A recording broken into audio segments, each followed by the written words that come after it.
Good morning students. Online classes चालू है। आप लोग अपने सब्जेक्ट के प्रति रुचि रखेंगे और नियमित रूप से 2-2 घंटे फिजिक्स, केमिस्ट्री, मैथ्स, बायो का अध्ययन करेंगे। 1-1 घंटा आप लोग हिंदी और इंग्लिश को देखेंगे।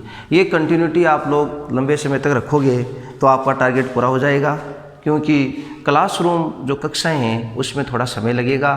तो आप घर पे बैठे हैं, सुरक्षित बैठे हैं, इस दौरान आप वीडियो का एक सहारा लेकर इसको माध्यम बनाकर अच्छी तरह से अपनी पढ़ाई सुचारू रूप से चालू करें। आज बायोलॉजी का अगला टॉपिक देखेंगे। आज का जो टॉपिक है वो मेंडल के प्रयोग। आनुवंशिकी में मेंडल ने एक्सपेरिमेंट किए थे। आज उन एक्सपेरिमेंटों को पढ़ेंगे, प्रयोगों को पढ़ेंगे। उनके साथ में मेंडल के नियम भी आते हैं। लेकिन आज का जो टॉपिक है वो है एक्सपेरिमेंट ऑफ मेंडल के प्रयोग। मेंडल को आनुवंशिकी का जनक कहा जाता है।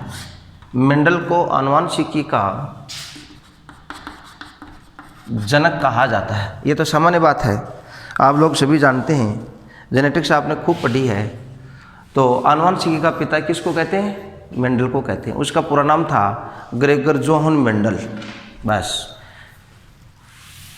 मेंडल ने जब मटर पे प्रयोग किया था, मटर बॉटनिकल नेम है पाइसम सेटाइवम।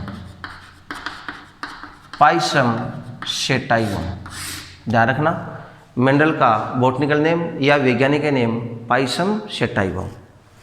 अब मेंडल ने अपने अध्ययन के दौरान मटर पर प्रयोग करते समय 2 एक्सपेरिमेंट किए थे। Number first, mono hybrid cross. Mono hybrid cross, एक संकरण का प्रयोग। ये मेंडल का पहला प्रयोग था। दूसरा, डाई हाइब्रिड क्रॉस, द्विसंकर संकरण का प्रयोग। दूसरा था द्विसंकर संकरण का प्रयोग। इन दोनों प्रयोगों को पढ़ेंगे। सबसे पहला आप लोग हेडिंग लिख लीजिए, एक संकर संकरण का प्रयोग या मोनोहाइब्रिड क्रॉस। सबसे पहले डेफिनेशन, परिभाषा। किसकी परिभाषा? एक संकर संकरण की परिभाषा। मोनोहाइब्रिड क्रॉस की परिभाषा, एक जोड़ी युग्म विकल्पों के बीच किया गया क्रॉस एक संकर संकरण कहलाता है। क्या लिखा आपने? एक जोड़ी युग्म विकल्पों के बीच किया गया क्रॉस एक संकर संकरण कहलाता है। यह आपको नोट करना है। इस प्रयोग में मेंडल ने 2 प्रकार के मटर के पादप देखे थे। पहला, शुद्ध लंबा, जिसका सिंबल होता है कैपिटल टी। कैपिटल टी शुद्ध लंबा। दूसरा, स्मॉल टी, शुद्ध बोना। ये 2 प्रकार की प्लांट मटर की खेती में देखे थे। इन पादपों की स्थिति या इसकी लंबाई, जब पादप लंबा है या पादप बोना है, तो इन दोनों को हम कहेंगे पादप की स्थिति। पादप की स्थिति क्या थी? पादप लंबा हो सकता है और पादप बोना हो सकता है। तो पादप की स्थिति, या यूँ कहिए पादप की लंबाई के आधार पर इस प्रयोग को सफल किया गया। तो सबसे पहले पादप की स्थिति, शुद्ध लंबा और शुद्ध बोना जो पादप थे, इनको सिंबल्स नोट करते हैं। ये कैपिटल टी,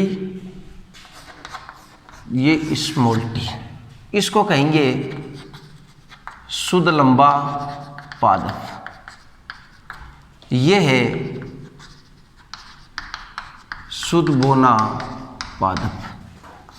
दोनों के बीच में क्रॉस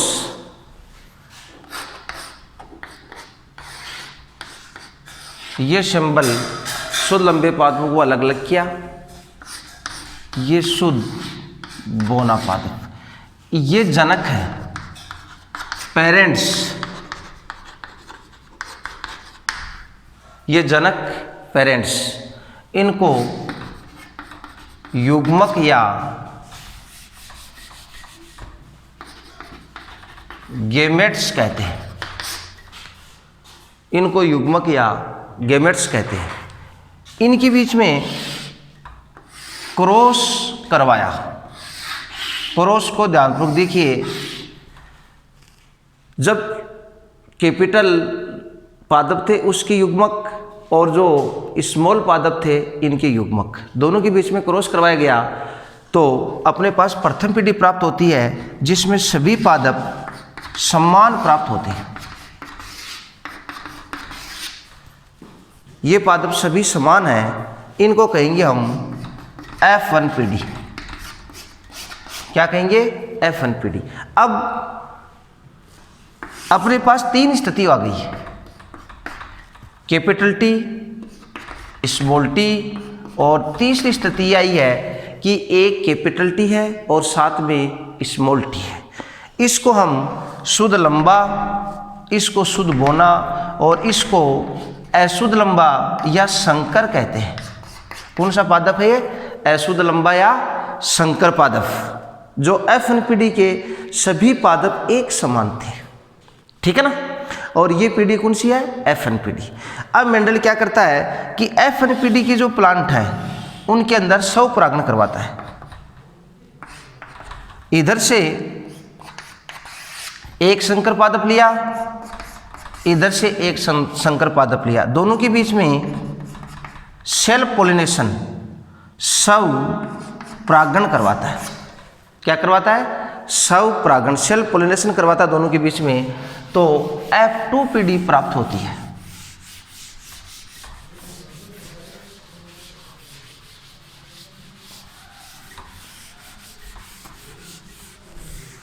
अब देखना, इसको नए सिरे से पुनः नोट करते हैं। स्वपरागण, सेल्फ पोलिनेशन, ये F2 पीढ़ी की तैयारी हो रही है, तो ये हुआ जनक, पेरेंट्स,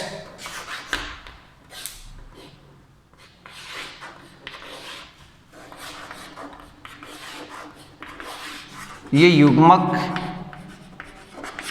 गेमेट्स,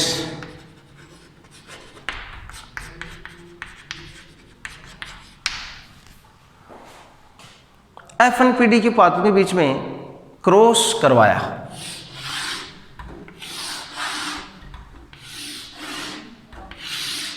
क्रॉस को ध्यानपूर्वक देखिए, ये दो प्रकार से होता है। एक दूसरी स्थिति पे भी बताएंगे आपको, उसके माध्यम से भी आप कर सकते हैं, कोई दिक्कत नहीं है। इस पादप का क्रॉस इसके साथ हुआ, ये प्राप्त हुआ। ये युग्मक है, इनका इनके साथ क्रॉस, ये स्थिति प्राप्त हुई। इनका इनके साथ ये स्थिति प्राप्त हुई, इनका इनके साथ ये स्थिति प्राप्त हुई। इसको कहेंगे F2 पीढ़ी। ये सेकेंड जनरेशन है। इसमें 25% पादप लंबे, 50% पादप संकर या अशुद्ध लंबे, 25% पादप शुद्ध बोने, ये स्थिति प्राप्त हुई। जब F1 पीढ़ी निकाली थी उसके अंदर सभी पादप का अनुपात 1:1:1 था, क्योंकि सभी पादप संकर थे। अब F1 पीढ़ी की एक एक संतति को लेकर जब ये प्रयोग किया गया, आगे क्रॉस किया गया, तो F2 पीढ़ी प्राप्त हुई। F2 पीढ़ी में 25% पादप शुद्ध लंबे, 50% पादप संकर और 25% पादप बोने। तो ये अनुपात क्या रहा? 1:2:1। ये अनुपात है, उसको हम जीनोटाइप या जीन प्ररूप अनुपात कहते हैं। ये ध्यान रखना, 1:2:1 क्या है? जीनोटाइप या जीन प्ररूप अनुपात। इसके बाद में इन तीनों पादपों को हम एक साथ देखते हैं, क्योंकि उसके अंदर टी प्रभावी है। तीनों में क्या है? टी प्रभावी। ये शुद्ध लंबा है, ये अशुद्ध लंबे। तो लक्षण प्रारूप जब देखेंगे तो इस तीनों को हम एक साथ काउंट करते हैं, तो 3:1।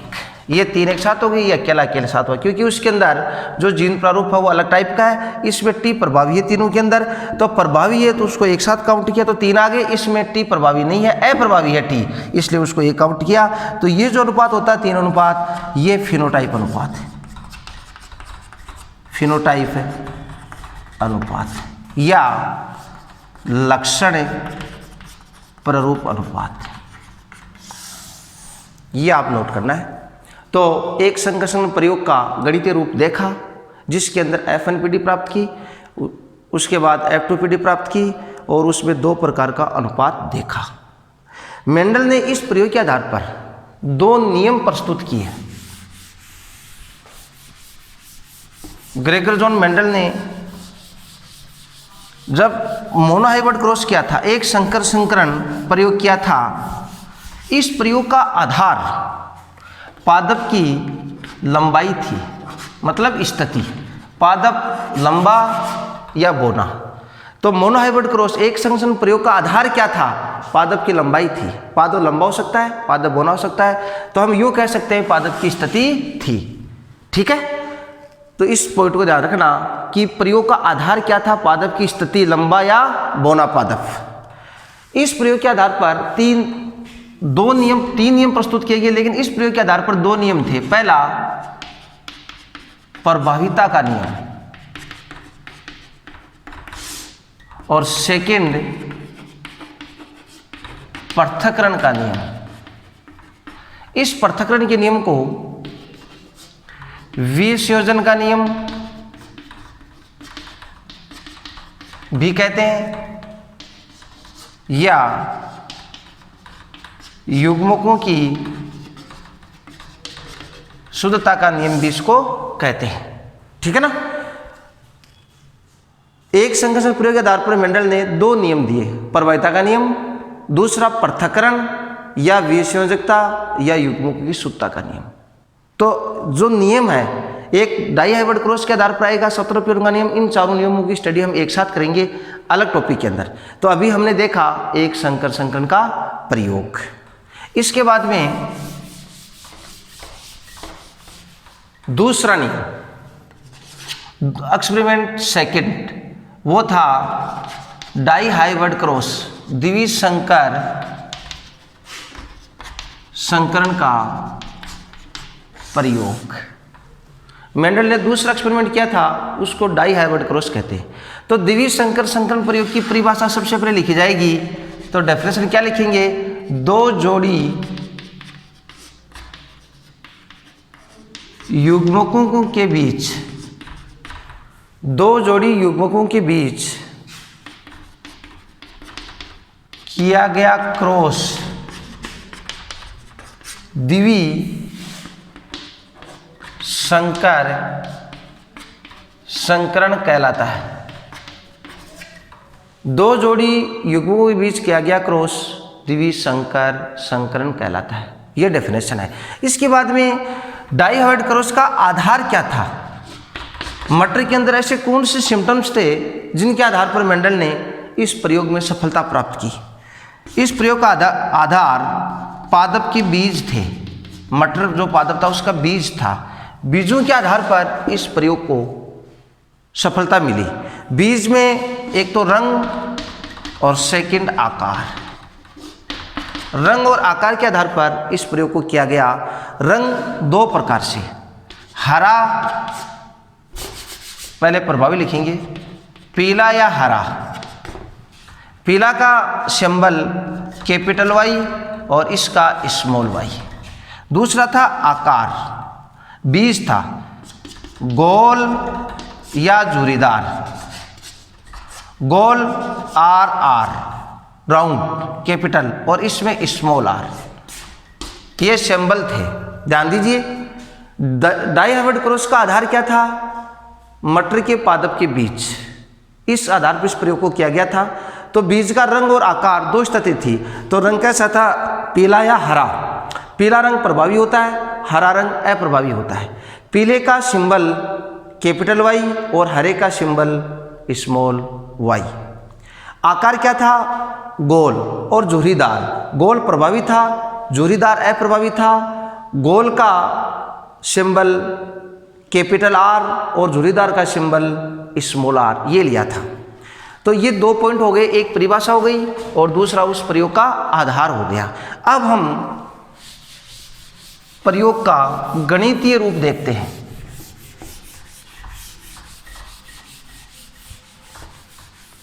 प्रयोग का गणितीय रूप सबसे पहले लिखेंगे गोल व पीला क्रॉस होगा, ये दोनों प्रभावी हैं, आप लिख सकते हो पर प्रभावी। उसके बाद में गोल व पीला, फिर दोनों के बीच में क्रॉस हुआ तो इधर आएगा अप्रभावी। अप्रभावी के अंदर गोल है, गोल प्रभावी है,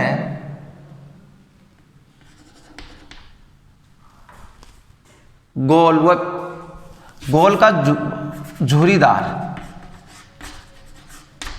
व हरा, ये दोनों अप्रभावी है। ध्यान दीजिए, इसका सिंबल हम आर और आर, वाई और वाई ये लेते हैं। गोल व पीला प्रभावी है दोनों, तो कैपिटल में आ गए आर आर वाई वाई। अप्रभावी पे झुर्रीदार व हरा है, तो इसको स्मॉल आर और स्मॉल वाई ये दोनों लेते हैं। ठीक है, इन दोनों के बीच में क्या हुआ? क्रॉस। तो इसको हम क्या कहेंगे? जनक। ये पेरेंट्स हैं जो संतति उत्पन्न करते हैं।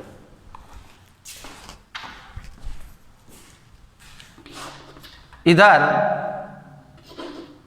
आर और वाई ये युग्मक, इधर से हमने स्मॉल ले लिए आर और वाई, ये दोनों क्या हो गए? युग्मक। इनको एक साथ कर दो, आर और आर, वाई और वाई।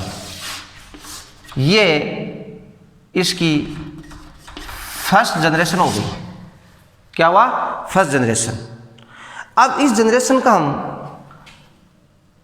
सिंबल बनाते हैं इसका, आर वाई दोनों कैपिटल है, फिर कैपिटल आर स्मॉल वाई, फिर स्मॉल आर कैपिटल वाई, फिर दोनों ही स्मॉल।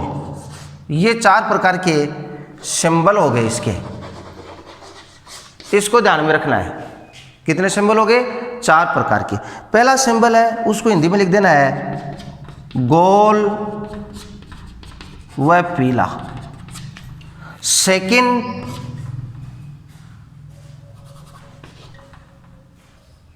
ये अप्रभावी है, झुर्रीदार व पीला।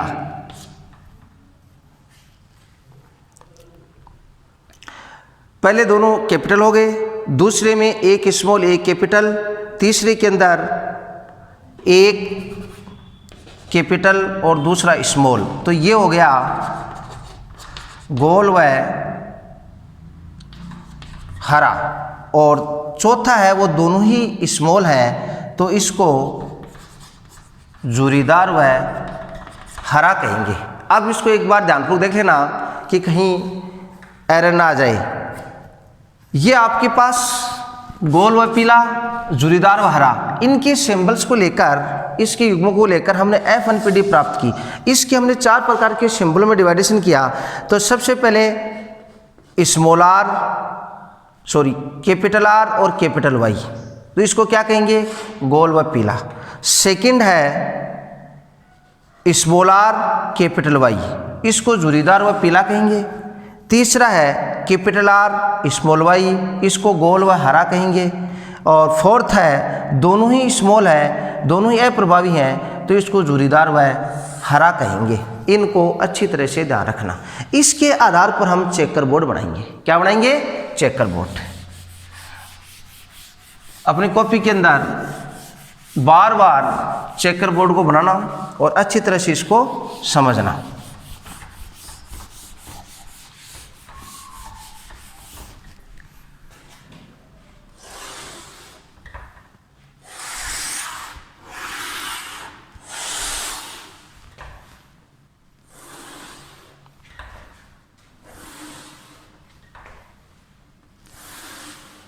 ये देखो,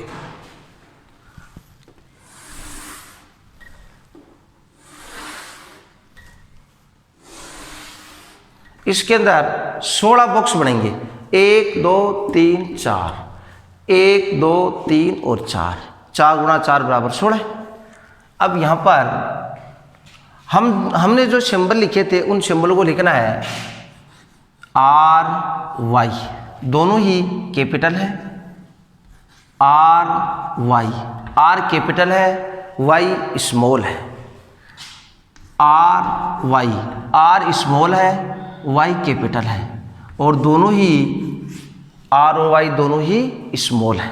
ठीक है, इनके बीच में क्रॉस होगा, ये की स्थिति इस साइड आ जाएगी। एक को हम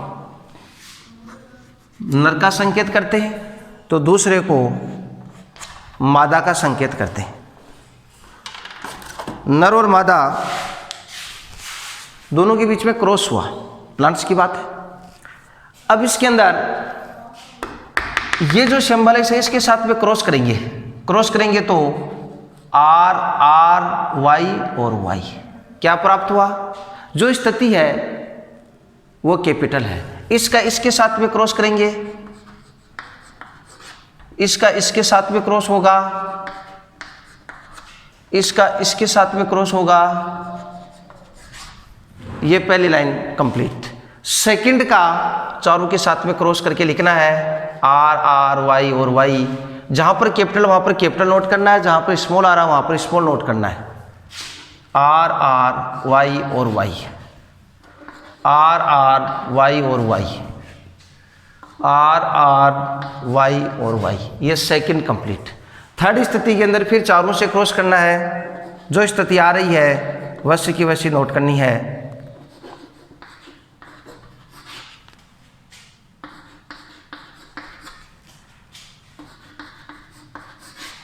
फोर्थ स्थिति के अंदर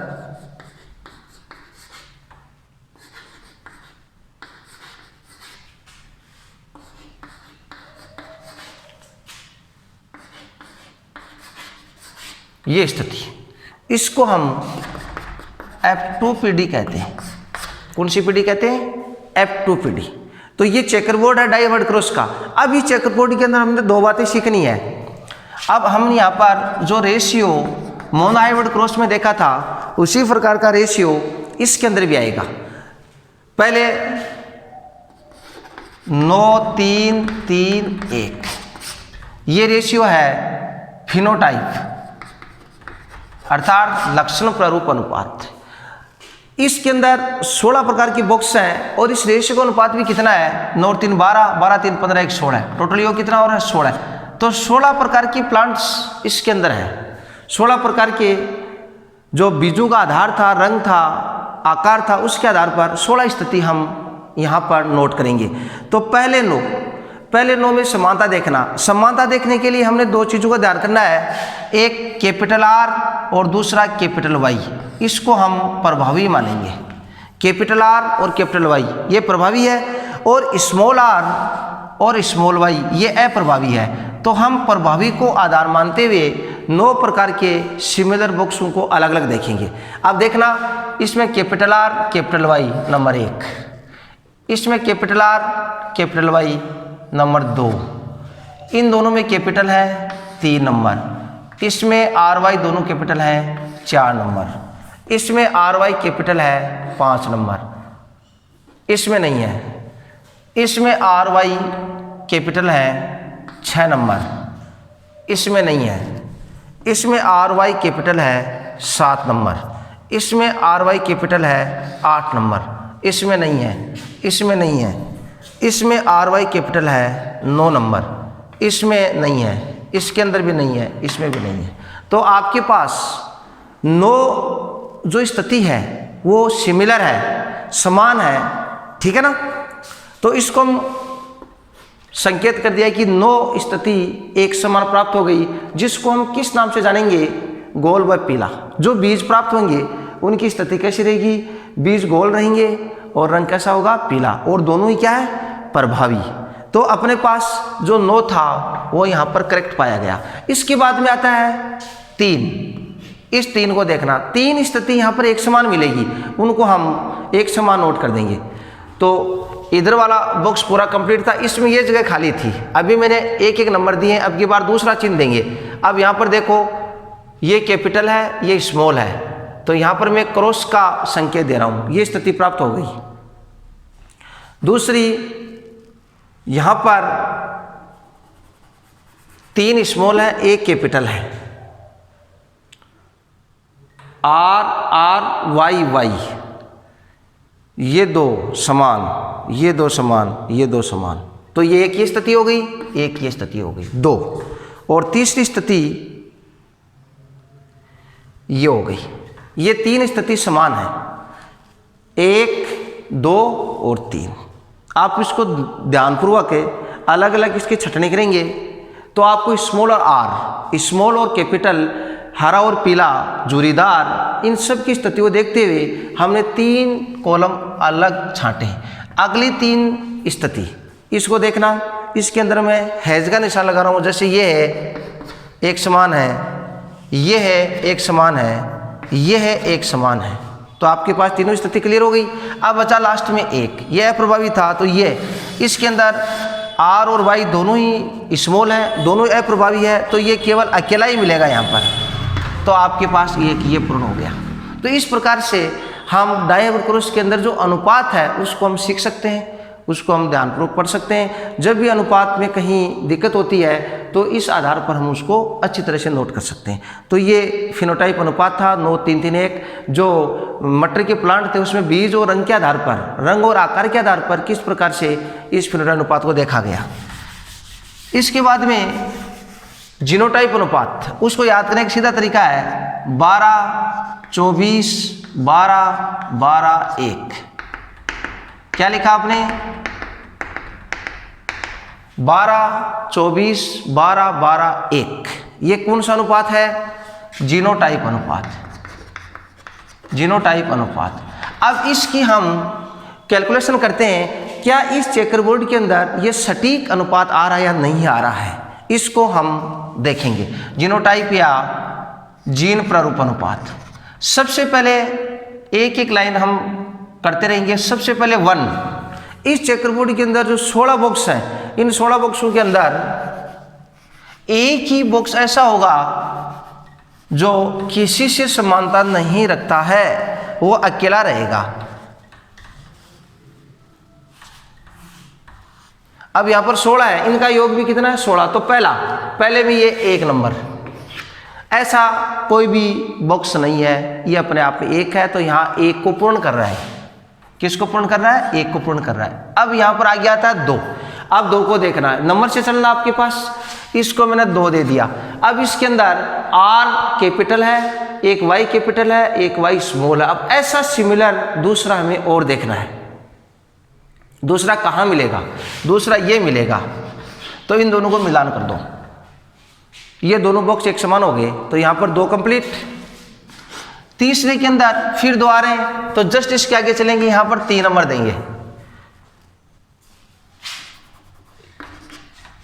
अब इसके अंदर दोनों Y कैपिटल है, एक R कैपिटल है, एक R स्मॉल है, तो इसका सिमिलर हमें दूसरा देखना है, वो कहाँ मिलेगा।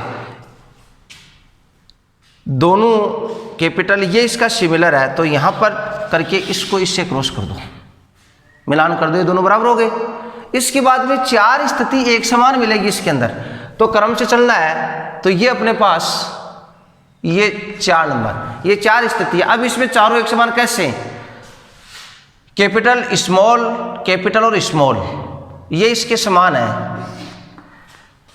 एक लाइन में आएगी, ये इसके समान है और ये इसके समान है, तो ये चारों जो है वो एक समान है। इसलिए यहाँ पर अनुपात में 4 रखा गया है। उसके बाद में आता है 1 देखना, समझने के लिए 1 देखना। अब इसमें एक बॉक्स ऐसा होगा जो अपने आप में अकेला है, किसी दूसरे से मैच नहीं करता, तो इधर से हमने कंप्लीट करते ला रहे हैं, ये कंप्लीट नहीं हुआ तो यहाँ पर 1 लिख देंगे, बस ये अकेला ही है, ऐसा दूसरा इसमें नहीं मिलेगा, तो ये कंप्लीट। इसके बाद में अपने पास आता है 2, ये कंप्लीट हो गया। अब यहाँ पर 2, इसके समान एक बॉक्स और मिलेगा, ये देखो ये हो गया, इन दोनों का आप मिलान कर दो। उसके बाद में आता है अनुपात में 1, इधर से चेकरबोर्ड कंप्लीट हो रहा है, ये 1 बचा, ये अपने आप में अकेला है, इसके समान दूसरा नहीं है। उसके बाद में यहाँ पर 2, ये 2 और ये 2, ये दोनों मिल गए। लास्ट में बचा 1, ये अप्रभावी है, ये अकेला। इस प्रकार से हमने जिनोटाइप अनुपात 12, 24, 12, 12, 1 इसको हमने कंप्लीट किया।